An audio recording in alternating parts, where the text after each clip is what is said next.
ইবতেদায়ী মাদ্রাসা জাতীয়করণের ঘোষণা বাস্তবায়নের দাবিতে রাজধানীর পল্টন প্রেস ক্লাব সড়কে অবস্থান নিয়েছিলেন শিক্ষকরা। এতে ওই সড়কে যান চলাচল কিছুক্ষণের জন্য বন্ধ হয়ে যায়।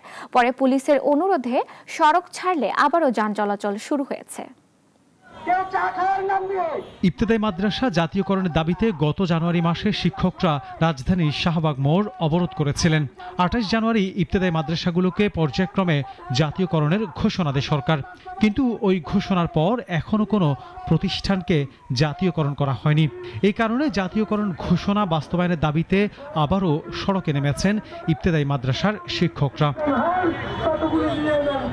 দুপুরে জাতীয় প্রেস ক্লাবের সামনে থেকে শিক্ষা মন্ত্রণালয় অভিমুখে বিক্ষোভ মিছিল শুরু করেন তারা। কিছু দূর যাওয়ার পর পুলিশ বাধা দিলে তারা সড়কে বসে পড়েন। এতে পল্টন প্রেস ক্লাব সড়কে যান চলাচল বন্ধ হয়ে যায়।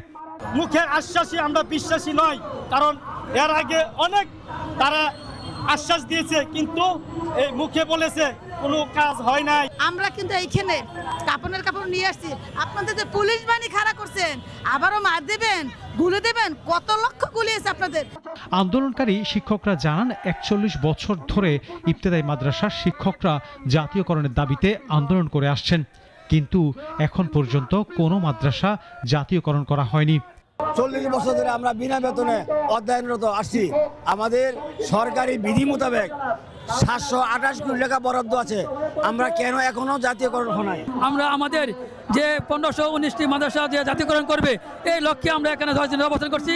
আমলাতান্ত্রিক জটিলতা ও প্রতিহিংসার কারণে আবার সড়কে আসতে হয়েছে জানিয়ে আন্দোলনকারীরা বলছেন, বিভিন্ন অজুহাত দিয়ে জাতীয়করণের কাজ ঝুলিয়ে রাখা হয়েছে। আনোয়ার হোসেন, নাগরিক, ঢাকা।